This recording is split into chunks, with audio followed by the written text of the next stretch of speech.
안녕하세요. 아나운서 변정현입니다. 고용의 안정은 우리 국민의 삶과 직결된 핵심 과제입니다.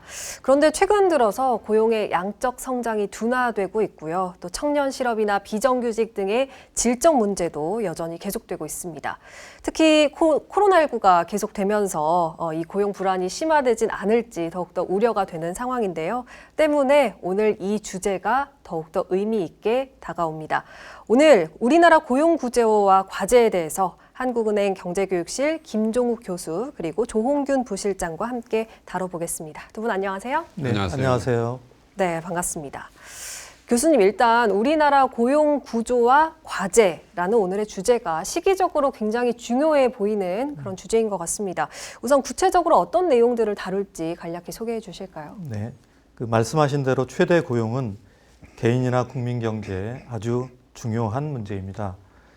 실업은 근로자 개인에겐 물질적 기반의 상실을 의미하고 국가나 사회적으로도 가용자원에 큰 손실이 됩니다. 때문에 중앙은행도 물가 안정이나 금융 안정과 함께 주의 깊게 살펴보고 있습니다. 우리 경제가 직면한 고용 문제는 아주 오랜 기간 쌓인 여러 요인들이 복합적으로 작용한 결과라고 할 수 있는데요. 예. 우선 우리나라 고용 상황의 특징과 배경을 구조적 관점에서 살펴보고 고용 문제를 개선하기 위한 과제에 대해서도 말씀드리려고 합니다. 네, 좋습니다. 오늘도 굉장히 많이 배울 수 있을 것 같아서 기대가 됩니다. 그럼 우리나라의 고용 상황부터 짚어볼까요? 먼저 우리나라 전체 노동력의 규모와 고용 구조를 간단히 설명드리겠습니다. 2020년 기준 생산 가능 인구는 4,478만 명인데요. 이 가운데 62.5%는 경제활동 인구이고 37.5%는 경제활동을 하지 않는 비경제활동 인구입니다.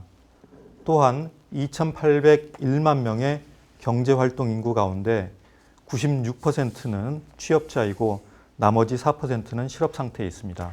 네, 교수님 말씀처럼 생산 가능 인구와 경제 활동 인구, 단순히 용어만 봤을 때는 좀 비슷하게 느껴진다 이런 생각이 들기도 하는데 어떤 차이가 있는지 자세히 설명해 주실까요? 네, 생산 가능 인구는 이제 통상 경제 활동이 가능한 15세 이상 인구로 정의가 되고 있습니다. 그래서 통계청은 이 기준에 따라서 고용 통계를 15세 이상을 기준으로 발표를 하고 있습니다. 반면에 OECD는 고용 통계를 15세, 64세까지의 그런 그 범위로 기준을 잡아서 집계를 하고 있습니다. 그래서 국내 고용 분석에는 대개 통계청 기준을 쓰고 국제 비교에는 OECD 기준을 사용하죠. 그래서 또 이제 경제 활동 인구는 15세 이상 인구 가운데서 일할 의사와 능력이 있는 사람을 얘기하고 취업자와 실업자로 이제 구분이 됩니다. 비경제 활동 인구는 일할 의사나 능력이 없어서 취업자나 실업자에 포함이 되지 않는 이제 사람들이고 대개 학생이나 전업주부, 연로자 이런 분들이 이제 포함이 되고 있습니다. 네, 알겠습니다. 그런데 2020년 기준 우리나라의 실업률이 4.0%, 4%다라고 말씀하셨는데요. 통계청은 최근 올해 10월의 실업률이 2.8%다라고 발표를 했습니다. 현실은 취업난도 가중되고 있고 여기저기서 힘들다 이런 얘기가 들려오는데 이렇게 수치로 보는 실업률은 작년보다 더 낮은 2.8%다. 이게 좀 심리적인 것과 차이가 느껴집니다. 네, 좋은 지적이십니다. 통계청에서 공식 발표하는 실업률이 우리가 느끼는 체감 실업률보다 낮게 나타나는 데는 이유가 있어요. 현재 고용 통계 분류 기준을 정확히 알면 이해할 수 있는데요. 예. 통계청은 오랜 기간 일자리를 구하고 있었더라도 최근 4주간 구직 활동을 하지 않고 쉬고 있으면 실업자로 보지 않습니다. 비경제 활동으로 분류하는 거죠. 예.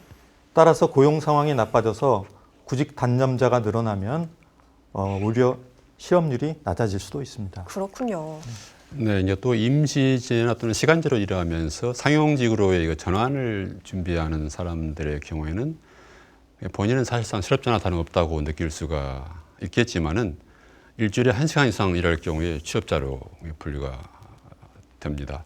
그래서 이처럼 뭔가 불완전한 취업자의 입장에서는 이러한 공식 실험들이 낮다고 느낄 수도 있을 것 같습니다. 네.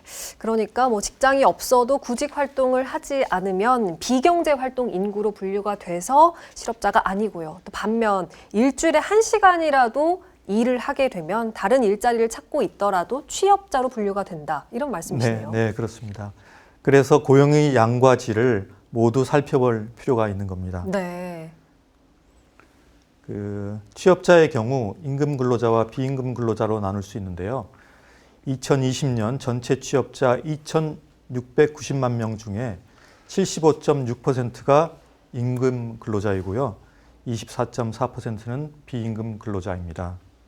최근 조사에 따르면 임금 근로자 중 61.6%가 정규직이고요. 비정규직은 38.4%로 적지 않은 비중을 차지하고 있습니다. 예. 또한 우리나라는 자영업자와 무급가족 종사자를 포함하는 비임금 근로자의 비중도 주요 선진국에 비해서 높은 편입니다. 그렇군요. 네, 여기서 비정규직은 이제 한시적 근로자나 뭐 시간제 근로자, 파견 근로자 등을 말합니다. 또한 그 자영업자의 가족이나 친인척이 임금을 받지 않고 일하는 경우를 바로 무급가족 종사자라고 분류하고 있습니다. 예. 네, 또한 취업자를 기업 규모별로 보면요, 종업원 수 300인 미만 중소기업 취업자 비중이 90% 정도 되고요. 나머지 5인 미만 소기업의 취업자 비중도 36.4%를 나타내고 있습니다. 네. 기업 규모별 취업자 구성을 봤는데 성별이나 연령별 좀 상황은 어떻습니까? 네, 그간 우리나라 여성 고용은 꾸준히 늘어나면서 전체 고용률 상승에 기여하였습니다. 그러나 우리나라 여성 고용률은 2020년 기준 56.7%로 미국, 영국, 독일, 일본 등 다른 주요국에 비해 아직 낮은 수준입니다. 또한 여성 고용률이 남성보다 20%포인트 가까이 낮은데 이러한 격차는 주요국에 비해 상당히 큰 편입니다. 그렇군요. 우리나라의 청년층 고용도 다른 나라에 비해 상대적으로 미흡한 편입니다. 2020년 71.6%로 상당히 낮은 편이고요. 대개 이제 주 선진국의 경우에는 그 청년 실업률과 전체 실업률 간의 격차가 크지 않은 반면에 우리나라의 경우에는 격차가 상당히 크다 이렇게 볼 수 있습니다. 네, 알겠습니다. 우리나라 고용의 여러 가지 구조적 특징을 설명을 해주셨습니다. 특히 뭐 임금 근로자 가운데 비정규직 비중이 높고 또 여성과 청년층의 비율은 고용률이 낮은 점이 참 어제 오늘 일이 아니기 때문에 더욱더 와닿습니다. 이런 문제점들은 좀 앞으로 어떻게 잘 해결이 될까요? 앞서 우리나라 노동시장의 특징으로 대다수 임금 근로자들이 중소기업에 근무하고 또 비정규직 비중이 높다는 점을 말씀드렸는데요. 우리나라 노동시장은 대기업과 중소기업, 정규직과 비정규직으로 이원화되어 있습니다. 예. 그래서 이 때문에 양시장 간 근로조건의 격차가 커지고 있고요. 더욱이 양시장 간 이동 가능성도 매우 낮다는 점에서 문제의 심각성이 있다고 하겠습니다. 맞습니다. 네, 경제학자들은 그 임금 수준과 직업의 안정성이 높고 근무 환경이 양호한 시장을 1차 노동 시장이라고 합니다. 반면에 이제 그렇지 않은 시장을 2차 노동 시장이라고 부르고 있습니다. 그래서 이런 1차와 2차 노동 시장을 명확하게 구별하는 합의된 기준은 사실은 없습니다만은 통상 그 대기업의 정규직에 근무하면 1차 노동 시장에서 일한다. 그래서 그렇지 않으면 2차 노동시장에서 일한다. 이렇게 분류를 하고 있습니다. 이 기준에 따르면은 2021년 8월 현재 그 대기업 정규직에 종사하는 1차 노동시장 그 근로자는 약 231만 명 정도입니다. 그래서 전체 임금 근로자 약 10%를 조금 상회하는 수준입니다. 2차 노동시장에서 일하는 근로자는 1,868만 명으로 그 전체 근로자의 약 89%에 달하고 있습니다. 예. 우리나라 1차 노동시장과 2차 노동시장의 근로조건은 임금과 직업 안정성, 그리고 퇴직연금 등 여러 면에서 격차가 크다고 할 수 있습니다. 여러 가지 기존 연구에 따르면 2017년 기준 1차 노동시장 종사자의 월 평균 임금은 398만 원 수준입니다. 2차 노동시장 종사자 월 평균 임금의 약 1.8배에 달하고 있죠. 근속 연수에 있어서도 1차 노동시장 근로자와 2차 노동시장 근로자 간의 그 격차가 크게 나타납니다. 1차 노동시장 근로자의 평균 근속 연수는 12.2년인데요. 예. 이는 2차 노동시장 근로자의 2.3배 정도 되는 수준입니다. 그렇군요. 네, 뿐만 아니라 국민연금이나 뭐 퇴직급여, 상여금 등 여타 근로 조건에서도 그 1차와 2차 노동시장 간에 상당한 격차가 있는 것이 사실입니다. 그래서 1차 노동시장 근로자의 경우에는 국민연금, 퇴직연금 이런 상여금의 수혜율이 95%를 상회하고 있습니다만은 2차 노동시장 근로자의 경우에는 70%를 하회하는 정도에 머물고 있습니다. 정말 노동시장 내에서 뭐 대기업과 중소기업 그리고 정규직과 비정규직 간의 차이가 크다 이런 걸 좀 이렇게 확 와닿는 것 같습니다. 이렇게 된 원인은 어떤 게 있을까요? 네. 우리나라 노동시장의 이중 구조가 심화된 이유에는 여러 가지 요인이 있겠습니다. 대기업 우위의 하청 관계, 글로벌화에 따른 경쟁 심화, 대기업과 중소기업 간 생산성 격차, 그리고 기업 단위 중심의 노동조합 활동 등을 들 수 있겠는데요. 예. 하나하나 살펴보겠습니다. 좋습니다. 먼저 무엇보다 우리나라에서 대기업 중심의 하청 관계가 1차 노동시장과 2차 노동시장 간 격차를 확대시켰다고 할 수 있겠습니다. 예. 우리나라 대기업은 대체로 높은 시장 독점도를 나타내고 있는데요. 대기업이 수요를 독점한 경우 하청기업에 대해 우월적 지위를 갖게 되고 하청기업에게 비용을 전가하기도 합니다. 그래서 되게 대기업은 하청기업에 대한 이런 정보를 이용해서 납품 단가 인하를 요청을 하기도 하고 또 1차 하청기업은 다시 2차 또는 3차 하도급을 통해서 단가 인하 부담을 전가하게 될 수가 있죠. 예. 이렇게 점점 아래 단계로 내려갈수록 기업의 수익성이 떨어지면서 근로 조건도 따라서 좀 더 열악해지는 그런 악순환이 되고 있습니다. 그렇군요.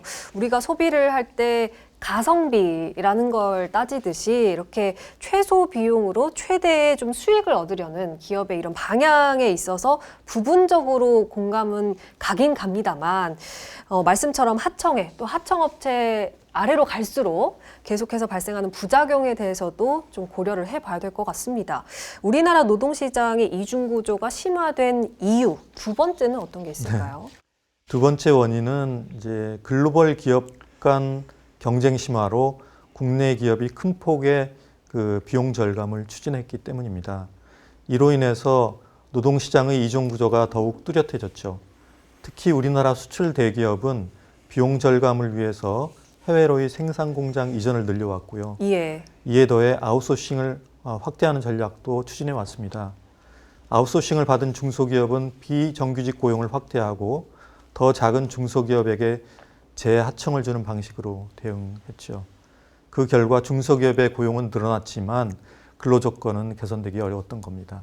그렇군요. 네, 세 번째로 말씀드리면 그 대기업과 중소기업 간 생산성 격차도 노동시장 간 격차가 커지는 요인으로 작용을 했습니다. 대기업은 해외 글로벌 기업과 경쟁하고 있는 데다가 그 인적 자본과 R&D 투자 재원이 상대적으로 풍부합니다. 때문에 중소기업보다 생산성을 더 빠르게 향상시킬 수 있었던 것이죠. 그렇군요. 네, 이러한 중소기업과의 생산성 차이는 제조업 근로자 1인당 부가가치 기준으로 나타나게 되는데 우리나라 중소기업의 생산성이 대개 대기업의 한 30-40% 정도에 머물고 있습니다. 그래서 우리나라 이런 노동시장 이중구조 심화의 주요 원인의 하나가 바로 이런 그 대중소기업 간의 생산성 격차로 많이 지적이 되고 있는 것이 사실입니다. 예, 오늘날 우리 경제를 괄목할 만한 이런 성장으로 이끌어온 대기업 중심의 산업구조, 이 명암이 좀 이 부분에서도 드러나는 것 같습니다. 우리나라 노동시장 이중구조가 심화된 네 번째 이유, 그럼 어떤 게 있을까요? 네, 마지막으로 말씀드릴 것은 우리나라의 경우 대기업을 중심으로 노동조합 활동이 활발한데요. 예. 이러한 특징이 1차, 2차 노동시장 간 근로조건의 격차를 확대시킨 요인으로 지적이 되고 있습니다. 노조 조직률이 낮거나 아예 조직화되어 있지 않은 중소기업과 비정규직 근로자들의 근로조건은 상대적으로 개선이 미흡하게 된 것이죠. 네. 말씀하신 것처럼 우리나라 노동시장의 이중 구조가 심화된 주요 원인들을 살펴봤습니다. 이런 노동시장 간의 격차가 우리 사회에 어떤 영향들을 미치고 있는지 좀 궁금하네요. 우선 첫째로 우리나라는 1980년대 후반부터 대기업과 중소기업 간, 정규직과 비정규직 간 임금 격차가 지속적으로 확대되어 왔는데요. 예. 이는 소득 분배의 불평등 확대에 상당한 역할을 했다고 평가가 되고 있습니다. 그렇군요. 네, 우리나라 가계 소득 가운데 근로소득 비중이 높습니다. 그래서 이런 임금 격차의 확대는 바로 이제 소득 불평등 확대로 이어질 가능성이 매우 높다 이렇게 볼 수가 있습니다. 또 이런 임금 격차 확대가 2차 노동시장에 종사하는 많은 근로자들의 소비 여력을 제약하게 되고 이런 것들 우리 경제 성장 잠재력을 더 떨어뜨리는 그런 요인이 되는 것으로 추정이 됩니다. 네, 덧붙여주실까요? 네, 다음으로 노동시장의 이중구조가 심화가 되면 노동 생산성 개선에 부정적인 영향을 미칠 수도 있습니다. 2차 노동시장에 근무하는 종사자들은 괜찮은 일자리 부족으로 비자발적으로 일을 해야 되는 경우가 많은데요. 예. 이 경우 근로자들이 업무에 몰입하기가 어렵겠죠. 때문에 장기 근무를 해도 숙련도가 축적이 되지 않을 확률이 높고요. 혁신적인 기술 개발이나 노동 생산성 향상을 위한 투자는 더욱 기대하기 어렵겠죠. 네, 우리나라 노동시장의 심화된 이중 구조가 우리 사회에 어떤 영향을 미치는지 살펴봤는데요. 정말 크고 작은 그런 영향들이 있었습니다. 또 다른 구조적인 문제점이 있을까요? 네, 다음의 문제점도 노동시장의 이중 구조와 연관이 없지 않습니다. 예. 다른 연령층에 비해 높은 청년 실업률을 들 수 있는데요. 청년 실업률이 높은 것은 많은 선진국에서 관찰되는 일반적인 현상이라고 할 수 있습니다. 하지만 우리나라 청년 실업은 구직기관이 장기화되면서 경기적 측면보다 구조적 측면이 강하다는 점이 주목이 되고 있고요. 대학 졸업자 등 고학력층 중심으로 실업이 증가하고 있다는 점이 또 다른 문제점으로 지적되고 있습니다. 예. 네, 이제 실제 우리나라 청년 실업률은 2000년까지는 전체 실업률과 큰 차이를 보이지 않았습니다. 그래서 근리에 들어와서 1.5배 이상으로 높아졌고 이건 다른 나라에 비해서 매우 높은 수준입니다. 네, 우리나라에서 이렇게 청년 실업률, 특히 좀 고학력층의 실업률이 높은 이유가 어떤 게 있을까요? 청년 실업이 증가한 가장 주된 요인은 청년층이 원하는 일자리와 우리 경제가 공급하는 일자리 간의 미스매치라고 할 수 있습니다. 2019년 4년제 대학 졸업자는 33만 명에 달하는데요. 300인 이상 대규모 사업체 채용 계획은 매년 5, 6만 명에 그치고 있습니다. 예. 고학력 소지자가 선호하는 1차 노동시장의 채용 규모가 크게 제한적인 것이죠. 그렇네요. 네, 두 번째로 그 1, 2차 노동시장 간의 단절이 견고해지면서 이제 대학 졸업자의 그 2차 노동시장 기피 현상이 더욱 심화된 것 같습니다. 대학을 졸업한 이제 청년층에게 일자리 선택은 평생의 커리어를 좌우한다고 할 정도의 중요한 이제 그런 사안이기 때문에 이들이 2차 시장으로 빠르게 그렇게 빨리 가고 싶어하지 않는 뭐 이런 이제 성향이 있고 다소 취업이 늦더라도 1차 노동시장으로 가겠다는 이제 그런 그 의지가 강한 것 같습니다. 아울러서 이제 기업들이 좀 짧은 시간 내에 성과를 올릴 수 있는 경력직을 선호하는 이러한 현상도 더욱더 청년층의 취업을 어렵게 만드는 요인이 되고 있습니다. 네, 말씀해 주셨다시피 청년기의 특수성이 또 존재하는 만큼 이때의 실업은 다른 시기에 비해서 근로자 개인은 또 물론이고요. 우리 사회에 미치는 좀 부정적인 영향도 굉장히 크다 이렇게 볼 수 있겠네요. 네, 그렇습니다. 청년기는 직업을 처음 선택하고 업무 경험을 쌓아가면서 인생의 커리어를 설계하는 그런 시기입니다.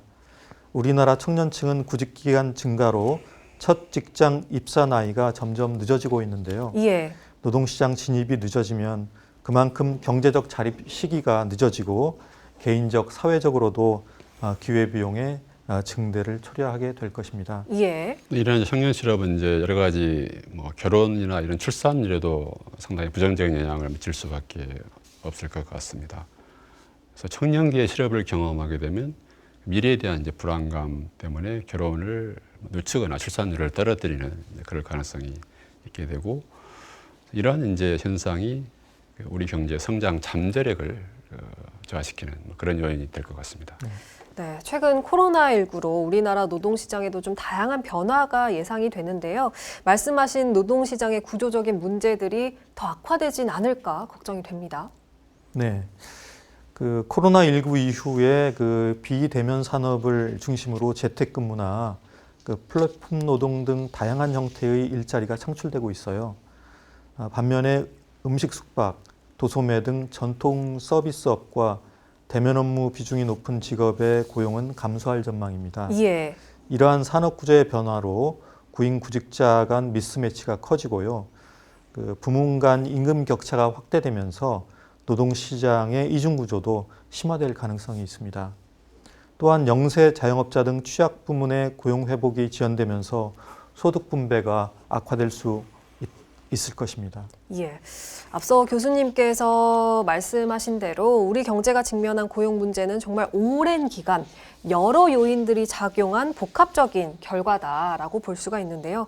그렇다면 앞으로 우리 경제가 또 청년 고용도 늘리고 노동시장의 구조적인 문제를 해결하기 위해서는 어떤 방법을 좀 취해야 될까 이게 궁금합니다. 어려운 문제입니다. 정리하면 우선 청년의 고용 증대를 제약하고 소득 격차, 생산성 저하 등 여러 문제를 초래하는 주요 요인은 노동시장의 그 이중구조 심화라고 하겠습니다. 예. 노동시장의 이중구조 심화로 근로조건 격차가 확대되면서 청년 실업이 늘어나고 고용의 양과 질도 나빠진 것으로 보입니다. 따라서 고용 문제를 근본적으로 개선하기 위해서는 노동시장 이중구조 완화에 정책 역량을 집중해야 할 것으로 판단이 됩니다. 네, 노동시장이 이중구조 완화라 다소 좀 어려운 내용인 것 같습니다. 조금 더 구체적으로 말씀해 주신다면요. 네, 우선 1, 2차 노동시장 간 근로조건의 격차를 줄여나갈 필요가 있습니다. 말씀드렸듯이 노동시장 간 격차를 확대시킨 요인 가운데 하나는 대기업 우위의 하청관계입니다. 따라서 대기업과 중소기업 간 거래가 최대한 공정하게 이루어질 수 있도록 시장 질서를 확립해 나가야 하겠습니다. 예. 또한 중소기업은 기술 개발과 생산성 제고를 통해서 국내뿐만 아니라 해외로도 수요 기반을 확대해 나가야 합니다. 이러한 노력들이 성과를 거둘 경우에 중소기업은 대기업과의 관계에서 협상력이 크게 높아질 수 있을 것입니다. 예, 그렇군요. 네, 이처럼 이제 1, 2차 노동시장 간 이제 격차가 줄어든다고 하면은 청년 고용 문제가 상당히 좀 좋아지지 않을까 이렇게 생각을 합니다. 또 이러한 노력과 함께 뭔가 좀 보다 좀 근본적인 과제가 이제 추진이 돼야 될 텐데, 이런 직업 훈련이랄지 고용 지원 서비스를 좀 더 개선해 나가고, 또 출산과 육아 휴직의 내실화, 이런 것들 뭔가 여성들이 일과 가정을 뭔가 함께 할 수 있는 이런 제도와 지원들이 더욱더 강화되어야 한다 이렇게 생각할 수 있겠습니다. 네, 저도 굉장히 이 부분에 대해서 공감하는 바인데요. 이번 시간에는 우리 경제의 중요 과제 중에 하나죠. 노동시장의 이중구조 심화와 또 청년 실업 증가의 문제점, 그리고 개선 방안까지 정말 다각도에서 살펴봤습니다. 오늘 한국은행 경제교육실 김종욱 교수, 조홍균 부실장 두 분과 함께했고요. 오늘 말씀 고맙습니다. 네, 감사합니다. 네, 우리 경제에서 핵심적인 다양한 현상들을 쉽고 명료하게 알아보는 아주 귀중한 시간이었습니다. 더불어 한국은행의 역할 측면에서 더욱더 잘 이해가 되는 그런 시간들이었는데요. 이어진 내용들을 한 편 한 편 이렇게 돌아보니 왜 이 주제들이 선정이 됐는지 더 잘 알게 됐습니다. 우리 경제의 기본에 대해서 더욱더 깊이 알게 된 정말 뿌듯한 과정들이었는데요. 계속해서 많은 관심 부탁드리고요. 오늘도 시청해주신 여러분 고맙습니다.